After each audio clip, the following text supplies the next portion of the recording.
Good evening, everybody. It's President's News on 13th of May 2020. This is the week that saw the 75th anniversary of VE Day. We would have enjoyed the Ted Pepper 10-kilometre race at Norman Park. So I just want to have a quick shout out to the organiser of that race, Dave Beadle, who does so much for the club. He normally organises as well the FFGP series of races across the summer.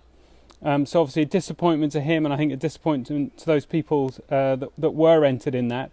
But don't worry, because we have a couple of great races set up. Good evening, everyone that's saying good evening, by the way. Hi Steve Evenden, hi Nick Brooks, Tim Ayres, Dennis, good morning to you. We do have the B&B virtual 5-kilometre race to enjoy. The details of that are on social media. The deadline for entries is 5 p.m. on Sunday. The organisers for that, Andy Tucker and Tim Ayres. We also have Adrian Stock's initiative for the Wednesday nighters. That's the COVID-19 challenge. You probably won't see any details about that yet on the social media. I'm giving a presidential preview of that event. I'm told it's to see how far you can go in 19 minutes.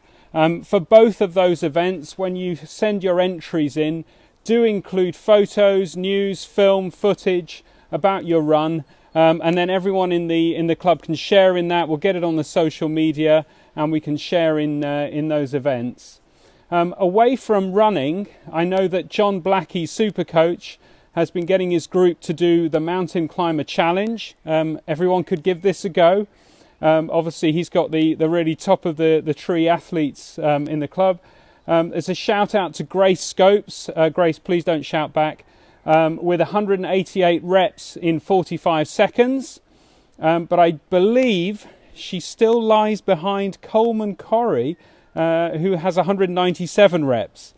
Now, away from that, did everyone catch Alan Stevens' memoir on the website? That was a really great read, or is a great read. It's still there. Mike's put it up there. I can see Mike's watching. How you doing, mate? I loved reading the tales about the National Cross Country. Obviously, I've done a couple of those myself, but I think I never finished to see a field full of tin baths being filled up with warm water by the fire brigade. And I really wish I'd asked past President Margaret Baldwin about that, and whether if she'd experienced similar when she joined us for BB Harry's AC Live last Sunday. Many club members emailing in after that interview saying how much they enjoy the show, but also enjoyed learning so much about Margaret that they didn't know. So that was great. This Sunday, we are joined by Jonathan Ilori, who was British triple jump champion, a PB of 16.28 metres, quite incredible. That's 6 p.m. On Sunday. Jonathan also works on US college recruitment, so any of you young athletes that are thinking about going over to the States, hi Terry, thinking about going over to the States for college, then Jonathan can give some insights into that as well. So I think that's really well worth a watch. This 6 p.m. on Sunday this week on Instagram, catch up live, or you can also watch it on YouTube afterwards.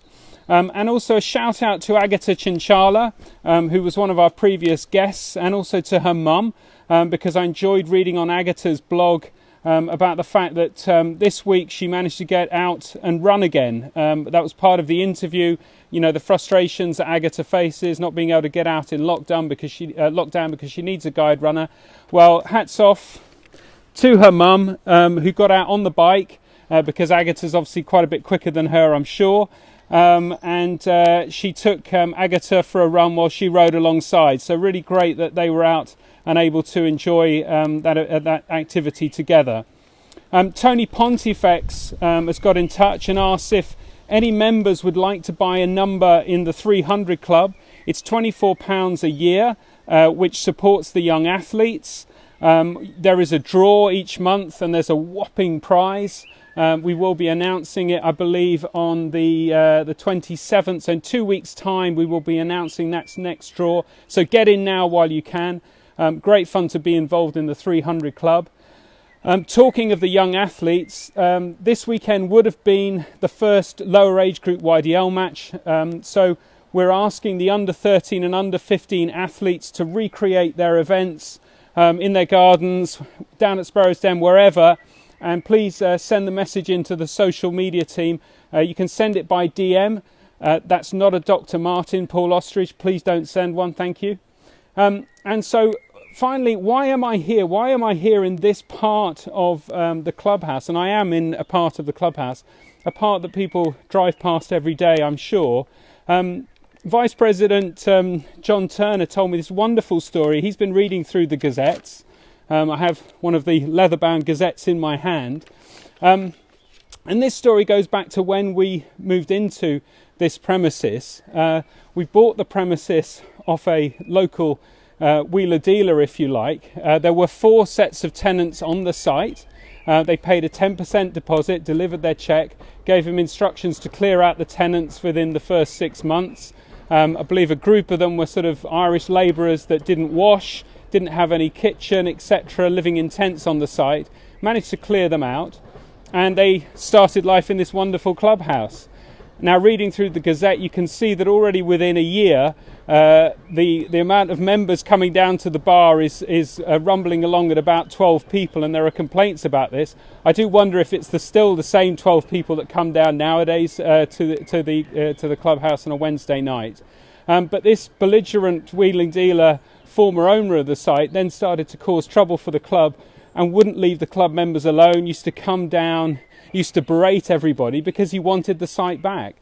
So the compromise was that they allowed him to come here on this particular little patch of land, and he put up a shack, even though he had a wife and family. He left his wife and family, and he lived here for decades on the clubhouse site, still berating the membership every time they came down for their runs, eventually only being won over by the new steward, who managed to persuade him to calm down, become friends, made him meals and so on, and eventually he passed away and we got the site back. So I just thought it was a wonderful piece of club history that I never knew about. Of course, it's all in the Gazette, and John Turner's found it. And I do encourage everyone, I really think we need a record of what's happening in the club this year. How are we dealing with COVID-19? What are the experiences, the experience of the club? Because those are the interesting things for people to read about later. Anyway, I've gone on long enough.